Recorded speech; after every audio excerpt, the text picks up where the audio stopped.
Hello to you all. Today we have a very important video on the subject of the intestine and the importance of healing and understanding your gut.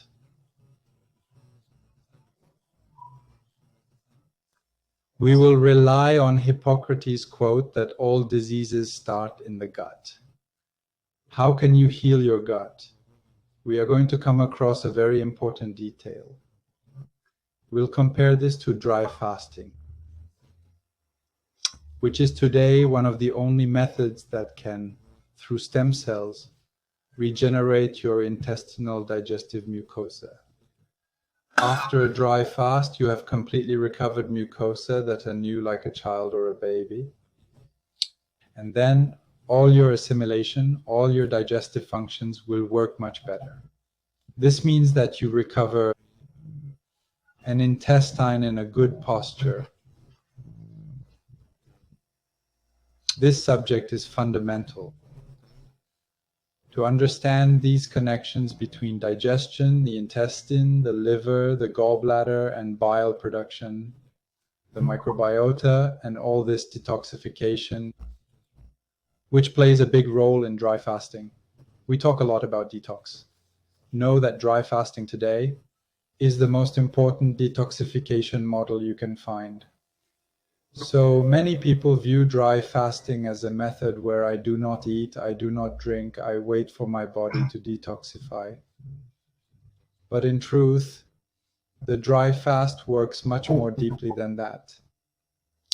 We are not talking about things that remain theoretical. We are not talking about abstract things. We are really in the concrete. I organize retreats with people with pathologies, people who come for prevention, people coming for sports to boost performance, people from all walks of life, from 20 to 86 years old. That's the type of people we have. So the importance today is to speak about this digestive system, which is fundamental. The key, I would say, is that the intestine, the digestive system, is the most important area that we must take care of permanently. There you go. So dry fasting is not just an abstinence from food and water. It is a setting. You must understand this. It is a complete physiological reset, a rest for the digestive system. We give it the opportunity to be able to recover through a pause, a break, but it can also be like a car. When we do a service on a car, the dry fast will allow for this deep recovery. So in the fast, we also introduce a modification of the metabolism.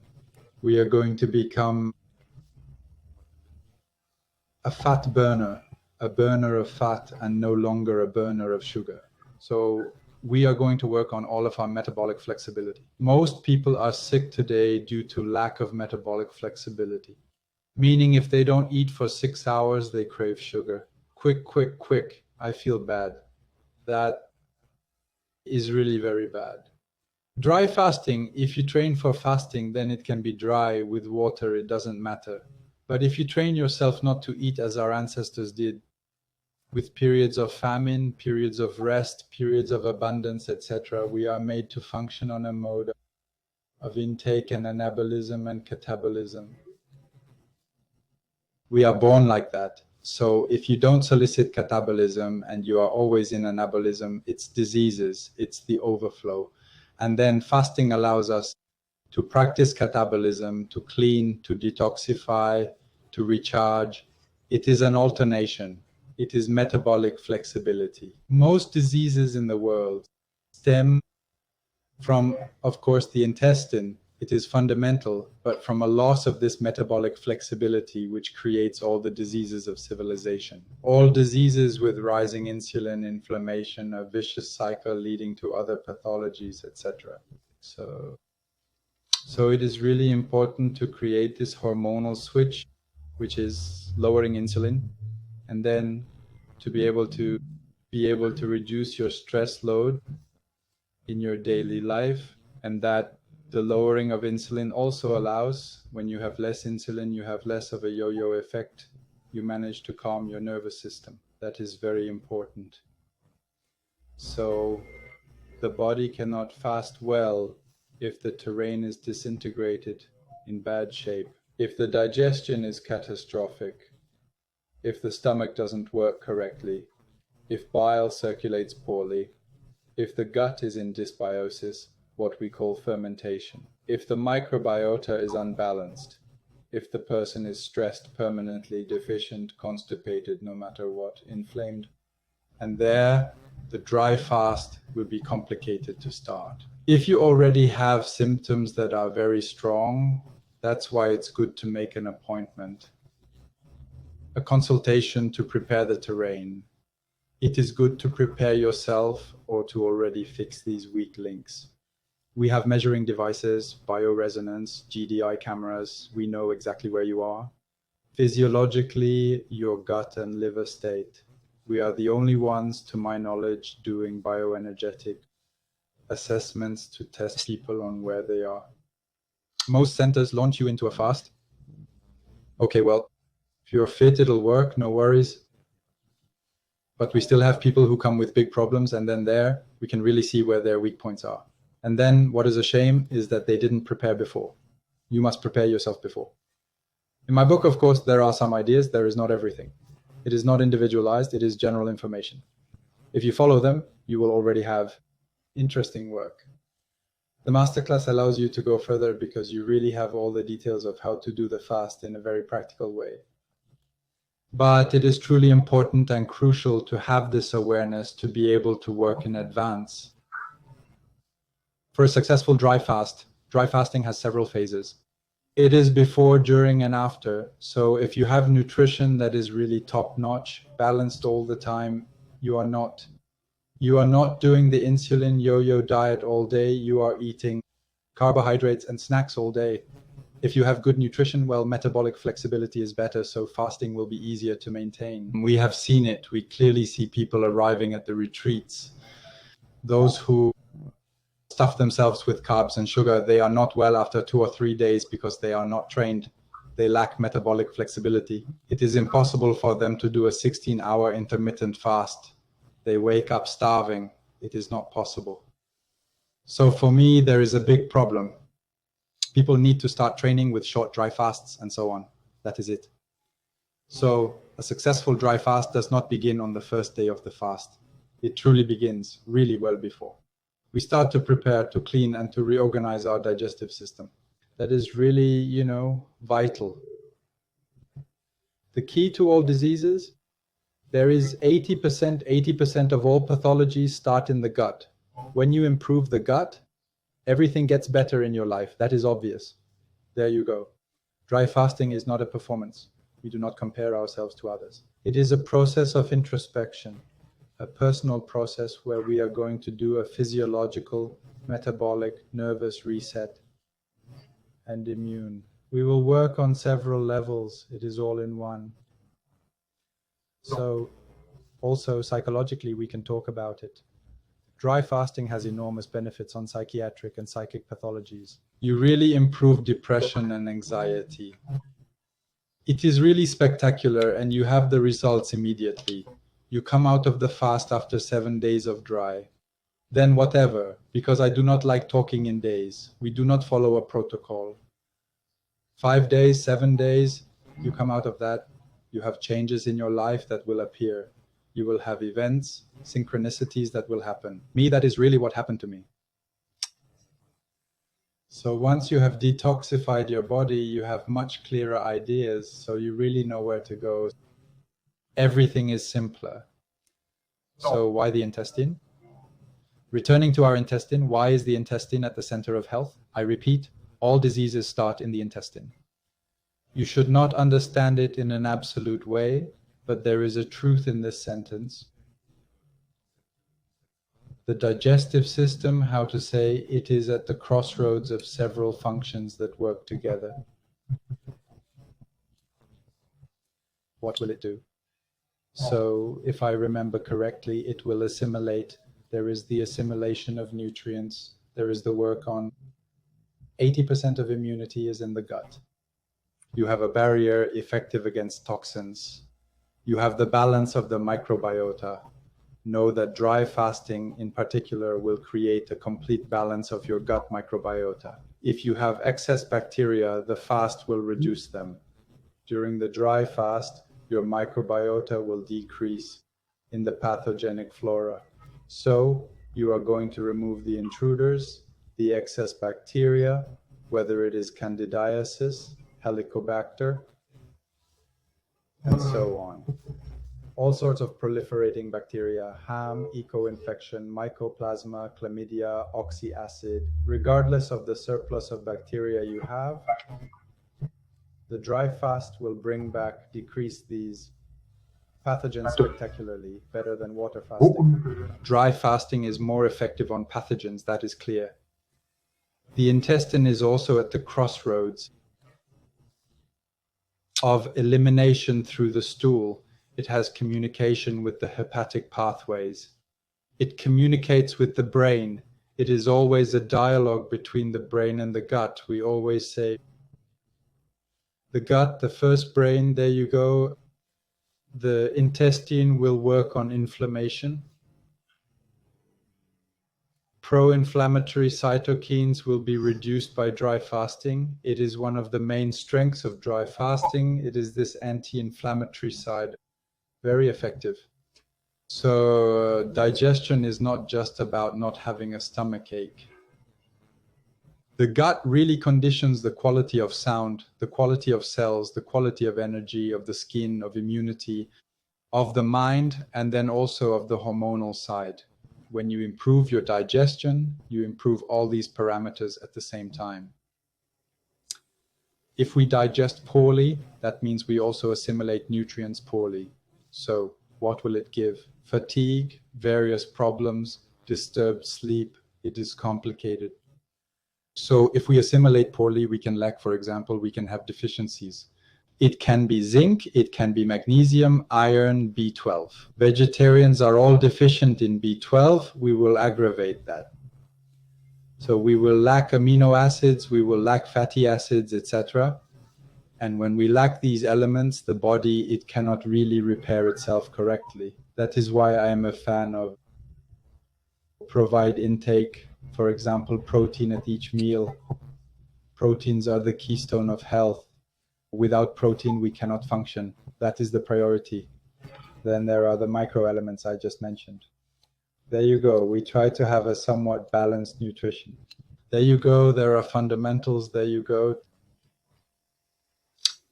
And what is important is that in dry fasting,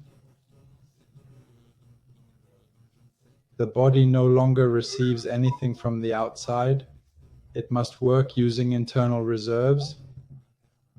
Then we must engage its adaptive skills, introducing the law of homeostasis. The more you challenge a system, the stronger it gets, creating an adaptive response.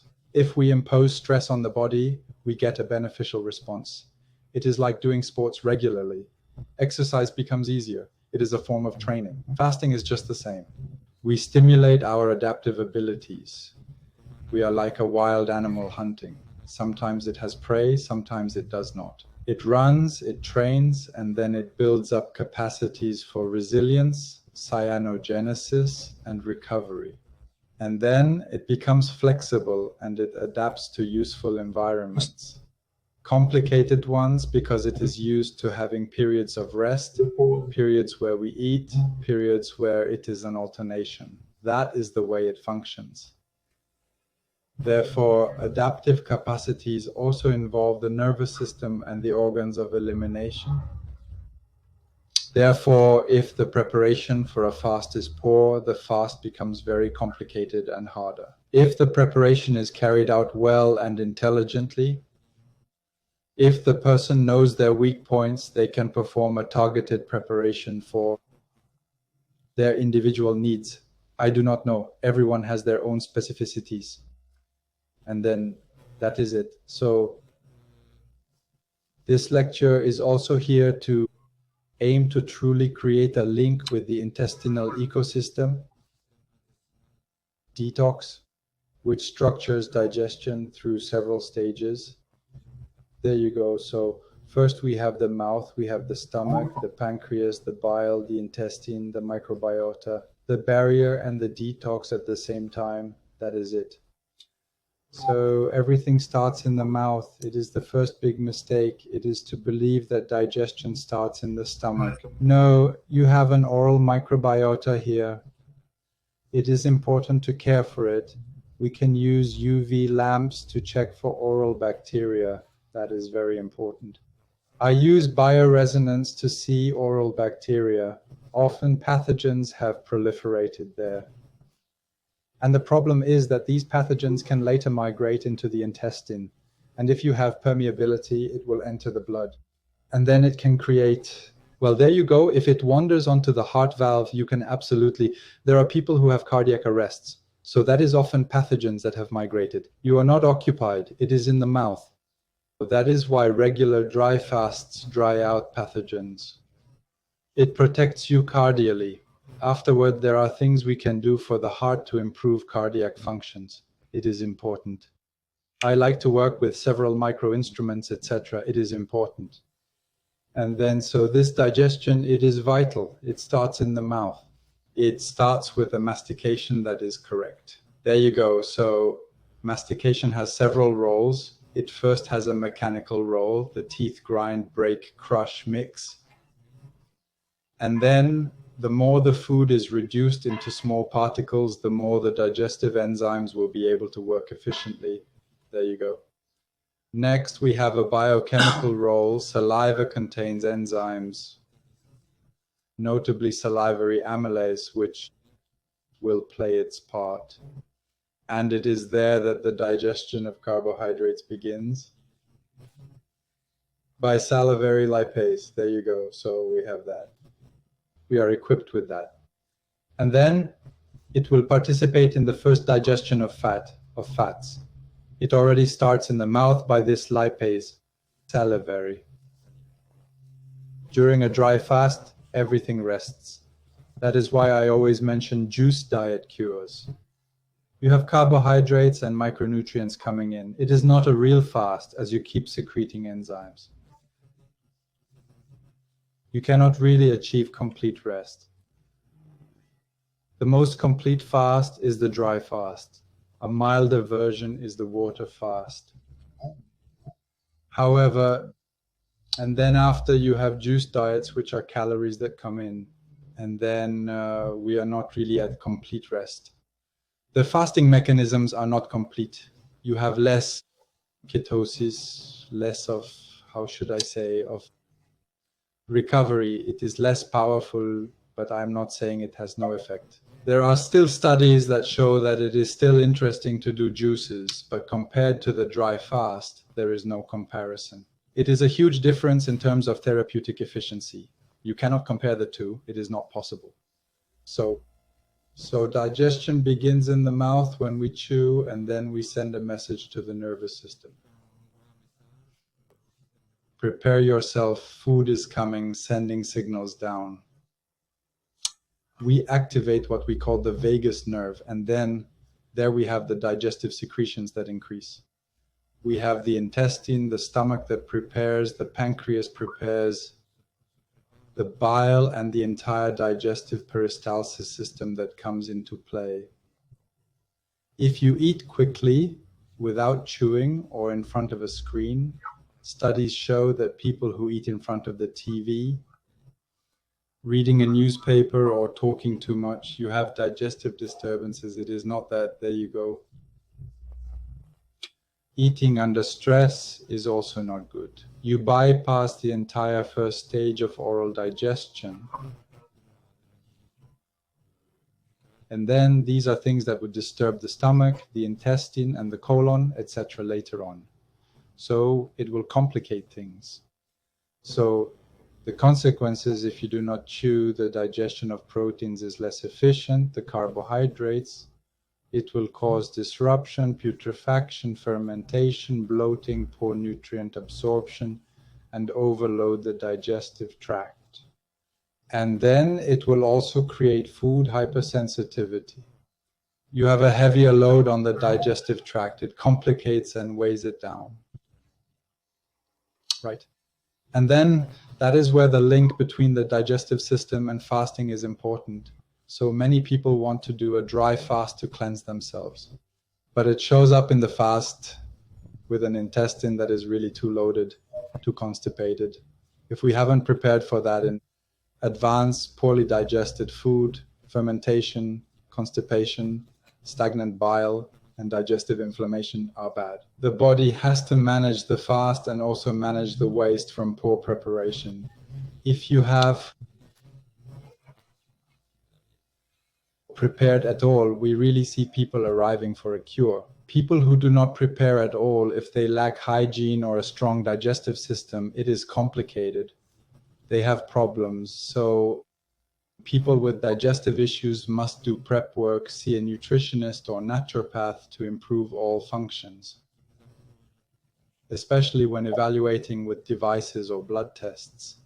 I won't detail them here, but there are several things to do to evaluate digestion there. First rule before a dry fast, learn to chew and eat slowly. There you go. It takes weeks to re-educate yourself to chew. Even I struggle to not eat too quickly. I have a tendency to eat too fast. I admire people who manage to chew. It is important. There are techniques. When people come out of a dry fast, we explain 2 or 3 things to them. There are 2 or 3 things to do. When you finish a dry fast, you re-educate everything. You start on good foundations because you cannot eat fast. It is impossible. You cannot. There are few foods. You are rationed. It is to be studied to give you a reset. At the end, to re-educate those people who eat too fast. You come out of a dry fast, there you go, you resume good habits. That is good. We chew, we breathe, we put down our cutlery, etc. There is a whole process. There you go. One well-known phrase summarizes this. Drink what you eat and eat what you drink. That truly means chewing solids until they are really liquid and then drink with awareness. There you go. Then what do we have? We have the stomach. It is also very important. After the mouth, we have the stomach, which is often misunderstood. Many think acidity is an enemy. However, gastric acidity is fundamental for the digestion of proteins. For example, we have hydrochloric acid that enters the famous HCl. And then this hydrochloric acid will partially sterilize the food bolus. It will destroy pathogens. It will denature proteins, and it activates pepsinogen into pepsine. It really allows for much more significant protein digestion. It also aids micronutrient absorption. It is also linked to intrinsic factors essential for B12 absorption, so a stomach that does not function. What can we say? Too little acid is not good at all.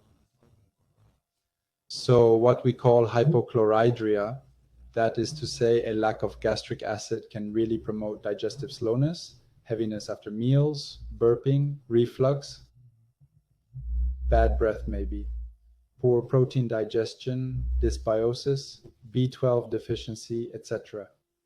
Poor absorption of zinc and magnesium, and then easier passage of pathogens into the gut. So we must be clear, having reflux does not automatically mean you have too much acid. Sometimes reflux comes from a stomach that empties very badly. And then from fermentation or abdominal pressure, internal stress, or perhaps from hypochlorhydria or dysbiosis. That is it. It can also have a link with the cardiac, the poor closing of the cardiac. It is the valve. So taking antacids or proton pump inhibitors, that is what we call the famous PPIs. So the doctor will give you that because you are not digesting, without looking to understand the cause of the problem. There you go. So it is PPIs are not necessarily the solution because it will make you raise the pH in the stomach. Then you have trouble digesting proteins, it is more complicated. There you go. So what is the link with the dry fast? If gastric digestion is poor before the fast, the person arrives with poorly digested proteins, fermentation, bloating, inflammation, deficiencies, and a disturbed microbiota. That is why it is vital to do a preparation, to be able to take care of your intestine, prepare it, clean it, etc. But in an intelligent and targeted way for the person. That is it. During the fast, the body does not only have to rest, it must also manage what has not been digested before. So we repeat this several times. The preparation is vital. I talked about it in the books. There are master classes, there are certain videos where I talk about that. So it is up to you to look or make an appointment with a therapist who can evaluate your intestine. Right. So just burp. It is very easy to see. So do I burp after a meal? Do I belch? Do I have reflux? The state of your stools? Do proteins stay on my stomach? Do I bloat easily? There you go. So these are all the questions we ask ourselves. Another factor that is also important is stress. You know, stress blocks digestion. That is perhaps one of the most important points, I would say. For fasting and prep, it is digestion belongs to the system we call the parasympathetic, meaning the rest, recovery, and assimilation mode. And when you are stressed, you switch to the other mode, the sympathetic. The sympathetic system is flight, fight, and vigilance. In that state, the body cannot really digest food. It is in survival and stress mode. You have less saliva, gastric juices, pancreatic juices, and bile. It is not for nothing that when stressed, you do not want to eat heavy meals. You would rather not eat anything at all to take a break. It is not for nothing there. So stress will block everything. It will cause more intestinal permeability, and there is less absorption, less assimilation. That is the key. So truly maintaining an inner calm, working on yourself, having some activity that is as stress-free as can be. There are fundamentals, there are exercises, there is sport, etc. So we really try to find our balance so that the nervous system is truly in the most important balance possible there. So that is why, we can eat the best food in the world and not assimilate it well. What counts is what you assimilate. It is not what you put in your mouth. It is really what is going to be returned inside, what is going to be assimilated and returned to the cell, into the blood. That is really what we look at. And then if the dry fast is prepared or experienced in the fear of dying of thirst, of hunger, it does not matter. There, you must increase attention, overactivity, lack of sleep comes, the obsession with succeeding in your fast, all that. You have to get out of that. That is why our cures, we really try to calm the nervous system. There are activities that are soft, calming, regenerating, and we do not cause stress. I made a video on the mistakes we see in therapeutic dry fasting. There are centers that make you do a very interventionist dry fast, but perhaps medicalized with all sorts of interventions that will add all sorts of constraints and stress, while fasting is already a constraint. So why add even more constraints and stimuli that will disturb the good path of the fast? The fast, there is no need to add to it. We have everything with that. We are on a method of internal surgery, of internal cleaning. Why want to add again and again methods that will tire, that will change the biochemistry and the natural state of fasting? It is a path that for me is wrong. Maybe some people love that. It is not my path. I do not agree with interventionist dry fasts. They have no place. We are using a model that should be holistic, respectful of people. That is why I like the French hygienist school a lot, whose fasting they do not like dry fasting because they have not studied or known it. But in their hygienist idea, it is really rest. So maybe too much rest. I am a little in between. But these people, it is Desire Marian, it is the other man, the French hygienist school, I forget his name.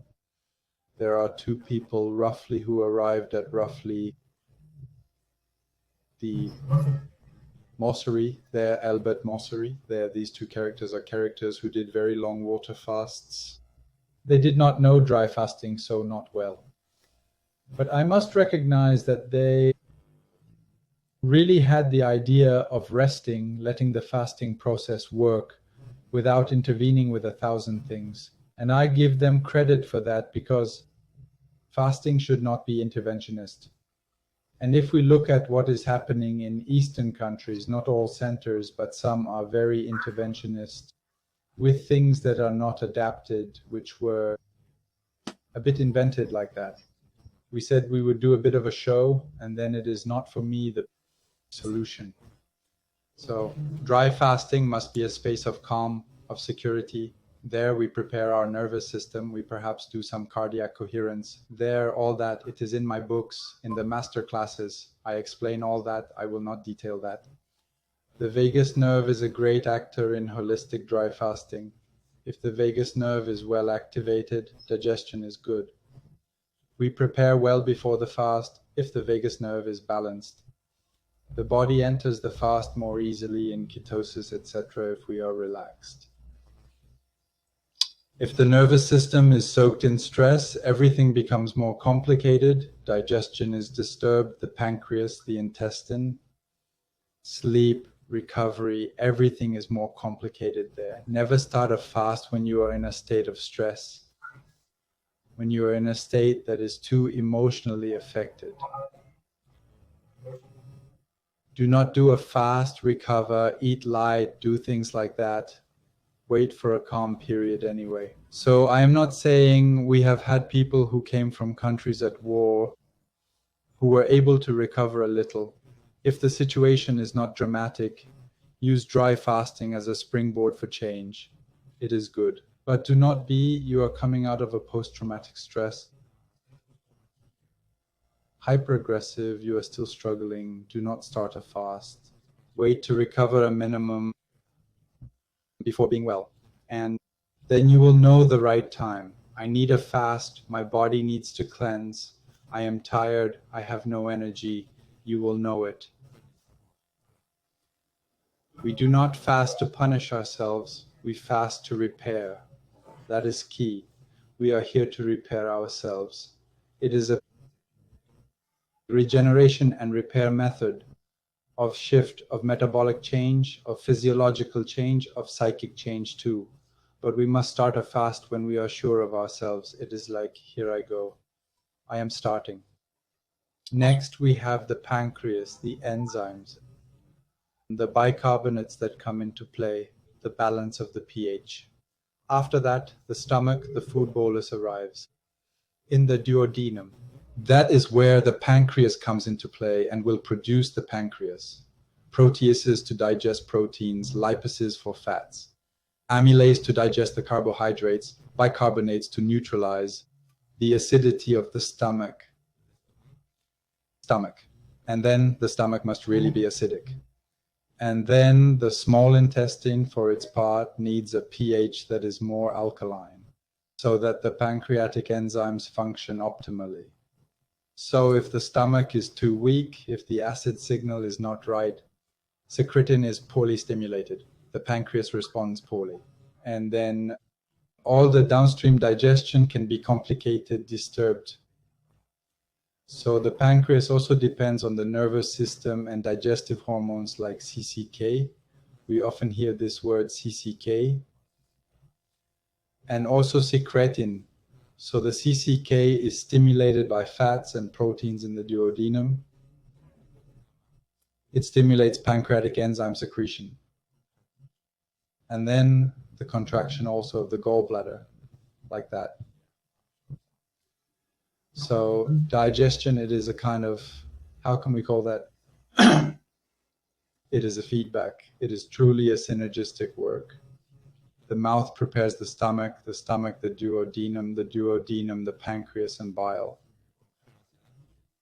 Bile and the pancreas allow the intestine to finish the work. When one step is weak, everything else becomes confused. So that is how it functions. What is the link with dry fasting? During dry fasting, we rest these chains. We create physiological rest. We decrease the enzymatic load, the pancreatic load, and the digestive load. Before the fast, if the person ate too heavy, too fatty, too sweet, too fast, stress, overload, etc. If the preparation has been missed, well, it will complicate the process of fasting. You will be less well. You will have a greater difficulty. That is why we really ask you to prepare well with lighter meals, fewer complex mixtures, no overly processed foods, no fried foods. Avoid fast sugars, longer mastication, sleeping well, etc. Dry fasting begins with a digestion that simplifies. So bile, liver, gallbladder, it is the forgotten key to detoxification. Bile is produced by the liver and it is stored in the gallbladder. We can measure them. I use bioresonance. We can test. We see your liver and gallbladder status. Do you have sluggish organs or not? So the bile is released into the duodenum. When fats arrive, its role is key. It emulsifies fats, it increases enzyme contact, it improves lipid digestion, it allows vitamin absorption that are called fat soluble. It is mainly A, D, E, K. It is something that we have already repeated. It helps eliminate cholesterol. Cholesterol, we will not go there. There is oxidized and classic cholesterol. We do not care about classic. Oxidized counts. That is a precise analysis. It is called oxidized cholesterol or maybe anti-LDL antibodies, which are important. If you have these markers that are in excess, there it is not good. We must correct that. We must avoid it oxidizing in the walls. But classic cholesterol, we do not care. We can have levels like me, who eats 25 eggs per week. I have cholesterol through the roof. Better that than the opposite. If you have no cholesterol, you no longer have hormone synthesis, testosterone. Nothing works anymore. It is better to have too much cholesterol than not enough. But it must not be oxidized. There, bile, it is not only digestive, it is also an elimination channel. The liver transforms toxins and hormones, even medications, fat-soluble waste, then sends them really into the bile so that they are eliminated through the back, through the stool. So if the bile, it stagnates, if it is too thick, if the transit is really too long, if the intestine is what we call dysbiotic, with a dysbiosis, a part of what should be eliminated can be really put back into circulation. This is the liver-intestine link. That is why constipation is a big problem before fasting. We try to fix constipation before a fast. I will not give the details, but there are products that are really miraculous when one has chronic constipation. Dry fasting is truly the therapy. For constipation, I have cases. A person constipated for 20 years, a dry fast. The problem was solved definitively. it was solved with a single cure, usually. I would say one cure cannot solve a pathology. It is several cures, 2 or 3 over a year and a half. And there, the result was immediate. Constipation is really gone. It took only one cure. So someone who is fasting with a blocked transit might mobilize their waste and then fail to eliminate it well. Dry fasting can really rest the digestive side. However, keep in mind, you must check before a dry fast. Am I having bowel movements daily? Are my stools properly formed? Is my fat digestion working? Do I experience any nausea?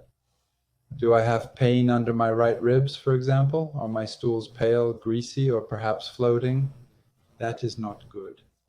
Are there issues like bloating? Therefore, we must truly address and improve these things before a dry fast.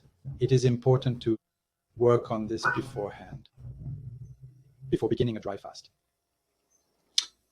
When bile is insufficient, one may observe poor digestion of fats, a feeling of heaviness and nausea, slow transit, biliary diarrhea, poor absorption of vitamins, an inflammatory terrain, and an imbalanced microbiota. That is the situation. When it comes to dry fasting, bile is absolutely fundamental strategic. You cannot have a real detox if the waste processed by the liver does not exit properly through the intestine. You must work on this beforehand. Also, digestion does not end with the stomach and the pancreas. Within the intestine, the process of digestion is finished. Large nutrients must be cut into small absorbable units. Proteins into amino acids, carbohydrates into simple sugars, and lipids into fatty acids. Nucleic acids into nucleotides. The small intestine is therefore a very important place for absorption, but also a place for sorting waste. Well-digested food enters the blood. Poorly digested food feeds fermentation, irritates, and disturbs the microbiota, and trigger inflammatory immune responses. The microbiota performs a very significant role in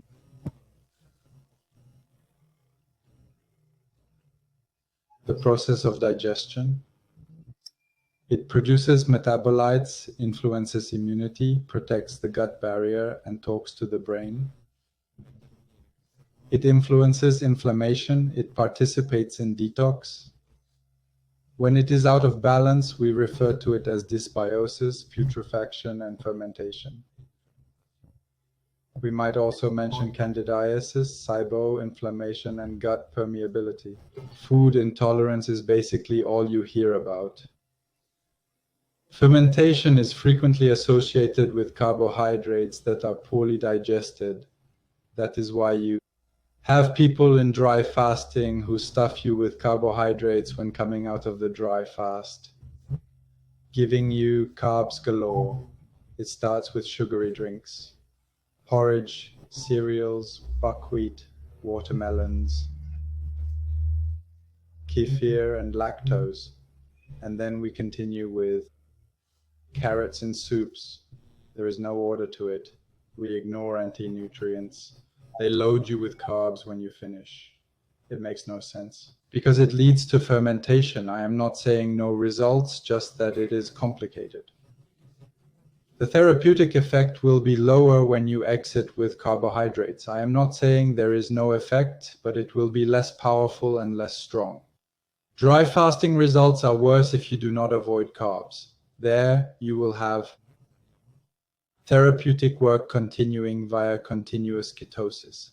And if you did a week of ketosis before the fasting ketosis plus another week is equivalent to doing 3 to 4 weeks of ketosis. No comparison between a month and just 5 to 7 days of ketosis, no comparison. You have a better result without the drawbacks because you are nourished. Therefore, in my opinion, it makes sense to recover without carbs. It is important, at least the first week. Putrefaction is linked to bad protein digestion, low stomach acid, and slow transit. And that is that. During the fast, we stop directly fueling all this fermentation. That is why you feel an immediate relief in your energy levels. Coming out of a dry fast, you feel like you have taken out the trash, less tired, slept less, more energy. This is truly one of the reasons why people feel their stomach is flatter right away. Less bloating, less burden. We address dysbiosis. We calm diseases like SIBO, which involves fermentation in the intestines. Dry fasting will calm all of that down. Everything must be individualized. Dry fasting is not a magic wand. It must be carefully measured for each person. Precise monitoring must be carried out. That is important. The gut barrier is the filter between the outside and inside. The intestine is not just a pipe, it is a living border. Every day we decide who enters. It is like having a passport. To enter, you need the right passport. No passport, no entry. It is like that. The barrier allows certain nutrients to pass, but it can block toxins, pathogens, and food particles. It will digest them or block them, antigens and inflammatory molecules. When this barrier becomes permeable and porous, we often refer to it as intestinal hyperpermeability. This is what is known as a leaky gut, like a colander. What will that lead to? It is really the heart of the matter. We measure it very well with bioresonance or measuring devices. You really can see the antigens entering the bloodstream. It is truly best to have yourself checked using a bioresonance device or maybe a biowell. It is slightly below that, however. It is still valid. It allows a quick assessment. Increased intestinal permeability leads to inflammation, digestive intolerances, fatigue, digestive disorders, and headaches, pain, and autoimmune diseases. The gut is weakened, not good. Immune response, liver strain. You also have to understand the link with the liver. Everything that passes through the intestinal barrier will largely arrive at the liver via the portal system. As is known, it is a term. And then, if the gut lets too many problematic molecules through, the liver receives all of its waste products. That is why the priority is the gut. And then it is the liver that will manage the waste. It is not the other way around. Many think you have to take care of the liver first. Our Russian friends focus only on the liver, that is all, but they forget the gut. They are focusing on the consequence, but not the root cause. The cause is a hyperpermeable intestine that allows things to pass, and the liver must handle that. So, before wanting to detoxify the liver, you must also really repair your gut. So, otherwise it is like cleaning a house while the door remains open to the dust. So, dry fasting can give a rest to this barrier because we really stop food aggressions, antigens, additives, sugars, alcohol, and excesses temporarily. After a fast, if one resumes harmful foods like sugar, coffee, alcohol, gluten, dairy products, kefir, or whatever, foods that are too heavy, too processed, too fast, then the benefit may be lost. This is why you must truly manage this exit phase correctly. You are doing a powerful regeneration there. The exit phase is key. So the detoxification organs are the liver, intestine, skin, lungs, the 5 organs we know. It is a permanent function. Therefore, you must not reduce this to merely a cure, a powder, or a dietary supplement. There you go. So these organs are essential. The liver will transform. The kidney will filter water-soluble waste. The intestine eliminates. There are stools, bile, the skin eliminated. The skin eliminates through perspiration. The lungs eliminate certain volatile compounds through breathing. That is why breathing during a fast is important. All these organs are interconnected. If the gut is blocked, the liver is overloaded. If kidneys are fragile, dry fasting becomes difficult. If the skin fails to perspire, it is a problem. It is a secondary pathway that is less active. If breathing is shallow and stressed, elimination through the lungs and acid base are less effective. Furthermore, dry fasting acts as a form of rest, an adaptive constraint. It will also reduce the inputs. There you go. It is important. It will reduce that. And then there is no more food, no more digestion, no more external water, no more snacking, less insulin, and less digestive load. Furthermore, it truly increases the importance of internal reserves and elimination. That is why not everyone should do a dry fast in the same way. We must individualize. A young individual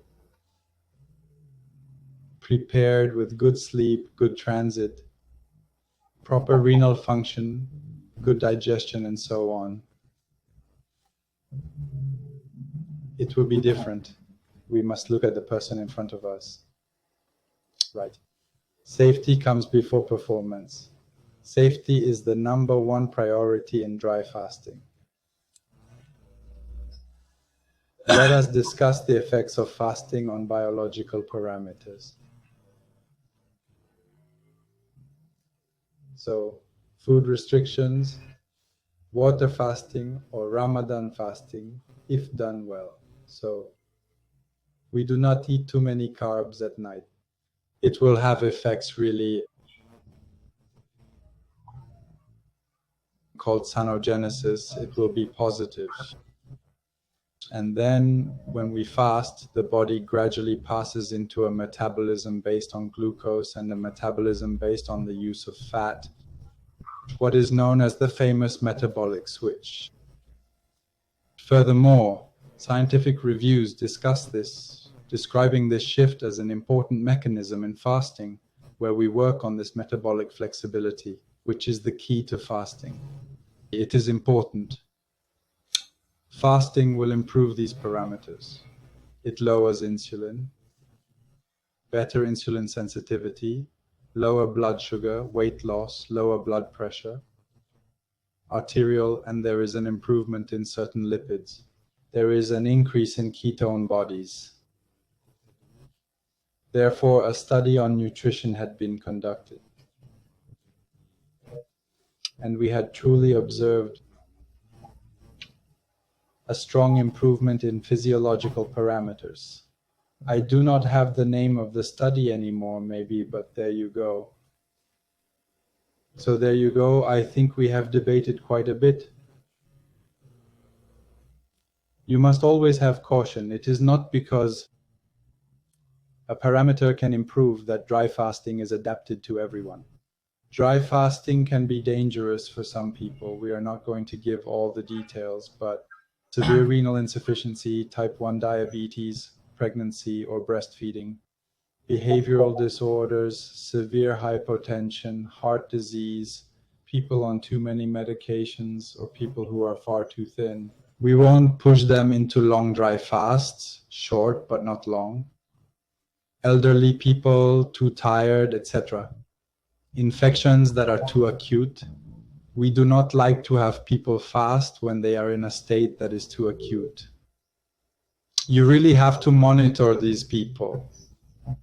Be sure the dry fast is beneficial. It is important. In conclusion, we will say that dry fasting is not isolated. It is part of a systemic vision. And then before fasting, you really must evaluate how you digest, your digestive functions, the state of your liver, and so on. And then afterwards, we adapt a preparation based on that which is tailored to the individual. And then the idea is to resume nutrition that is starting over on a good foundation. We are not going to go back to foods we consumed in the past. We are creating new lifestyle habits.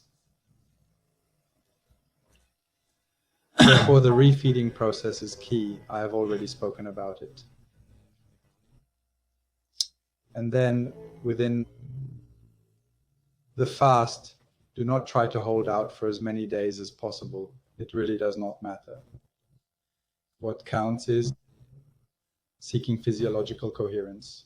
Dry fasting starts with digestion. It is important to take care of that, to work on it in advance, and to arrive with the most efficient digestive system possible when you embark on a dry fasting cure.